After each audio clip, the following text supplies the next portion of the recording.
Hey guys, welcome back to another Woodbrew video. It's about to get cold around here, so today we are building a house for the new addition to our shop. We haven't officially named her, so leave your comments down in the comment section below and let us know what you think we should name her. Let's get started.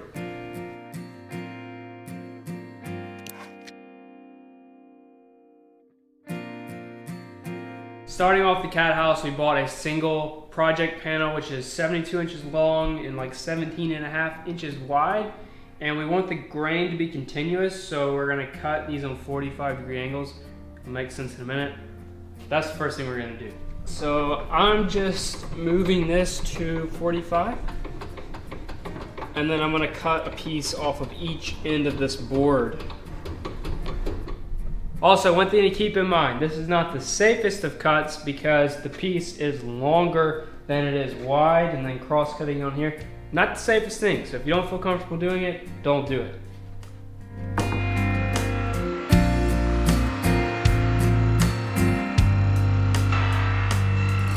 That cut was not at all how I planned because this piece actually had a big bow in it that I didn't realize, and the whole time it was bowing on the blade. So I would recommend cutting this thing down in half before starting this project.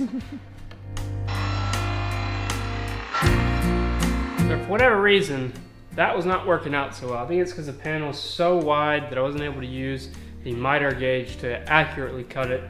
So switching to the track saw to get this initial cut, what we should have done is cut these into smaller panels first, and then I think it would have worked better.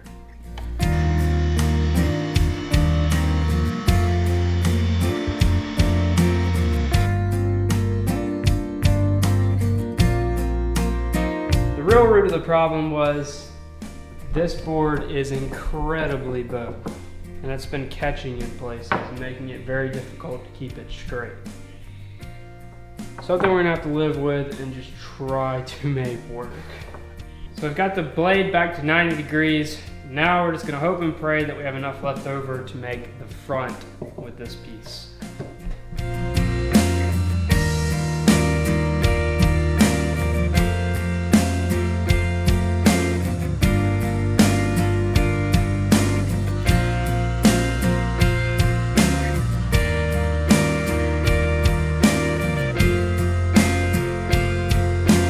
After many malfunctions and almost cutting through the table and the dust collection not actually working, not the shoe, our actual dust collector, I think it turned out all right.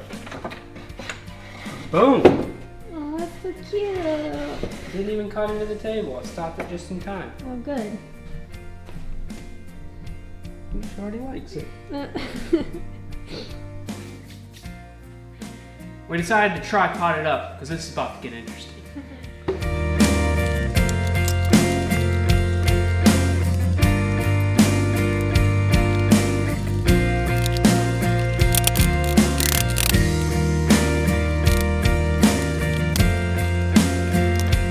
I think we need more clamps, Dylan.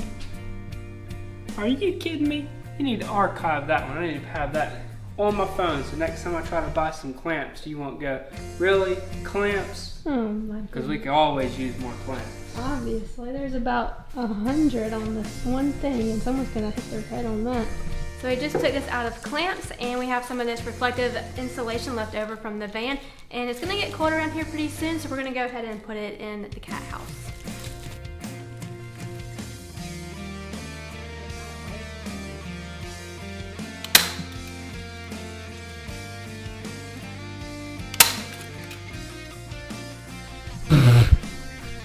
Wasn't me. What'd you do that for? That wasn't me.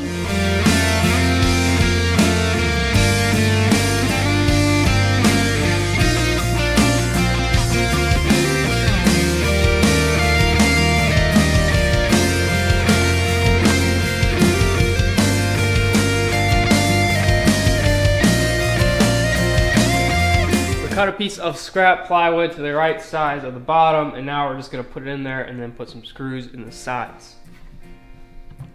This is actually a really cool project. If you guys missed it, I was making a folding street sign. This was one of our test pieces. Oh yeah. Oh yeah. Oh yeah. Would you look at that? What did you look at that? Alright, let's see it. Yeah. Live.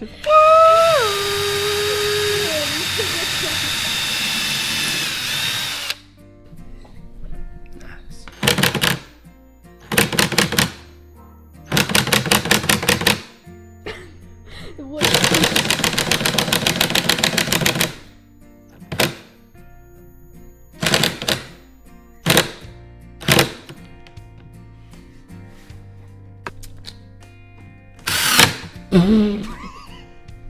Jeez.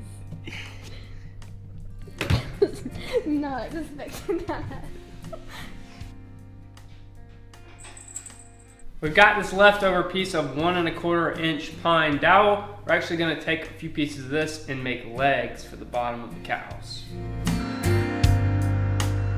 This is a little bit dangerous, so be mindful when doing something like this, because what can happen is this can start spinning as it hits the blade, and then it can do all kinds of funky things that aren't good. So you want to make sure you have a really sharp blade and a very firm grip on this, or figure some other way out for cutting these. So while we're using this beauty of a machine called the SawStop, I thought I'd give you guys our first impressions of the saw. We've been using it for a while now. SawStop actually provided us this saw. We're not being paid to say this though, but let me go ahead and tell you, this is by far the nicest piece of machinery I've ever used as far as woodworking goes. It is insanely nice, and the setup process was so easy, and everything was already basically aligned, and there was no fiddling with it. It was just set it up and go. So if you're in the market for a table saw and you have the budget for one of these, I would definitely spend a little bit of extra money to get this bad boy. If you didn't know already, SawStop has a feature where the blade senses the touch of your finger and will drop below the table, thus hopefully preventing you from cutting your finger off, which is always a good thing. So check this stuff out. There's links in the description below, and if you haven't already seen your saws, I'm sure you have, because they're like all over the place, because they're the best table saws out there, in my personal opinion. Anyway, we're excited to have one in the shop, and you'll be seeing this stuff a lot. So what I've done here is I've taken one of these, put it in the rough spot, traced around it so we know where we want the hole. Then I drilled an 1 3/4 hole with a Forstner bit through a piece of 1/2 inch plywood scrap. I'm gonna put this over that. And then I'm going to use my Forstner bit to drill. This is also gonna be a depth stop. Well, not a depth stop, sorry, a guide to help me drill straight. So yeah, we're gonna drill about halfway down. My stopping point is gonna be the top of the Forstner bit. That's how I'm gonna keep everything even.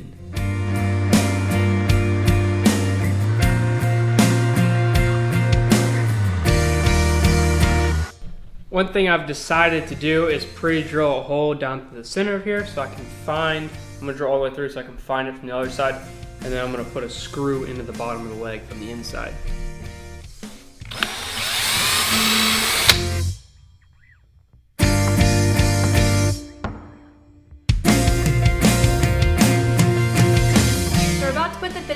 We chose a polyacrylic because it's clear and it dries really fast.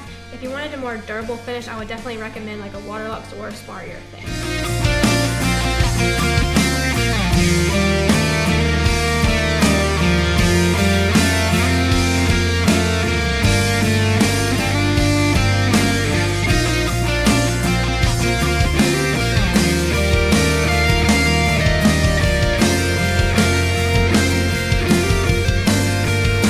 Alright guys, that's going to do it for this week's video. I hope you enjoyed it. I encourage you to stick around and check out some of our other videos. There's one here and one here. There's a shop cat. And yeah, if you're interested in supporting what we do further, you can check out our Patreon page. There's links in the description below. It's a great way for you guys to help us out directly and get some extra exclusive content. So go check that out. Also, if you're going to subscribe, click this little section right there, and we'll see you guys next week.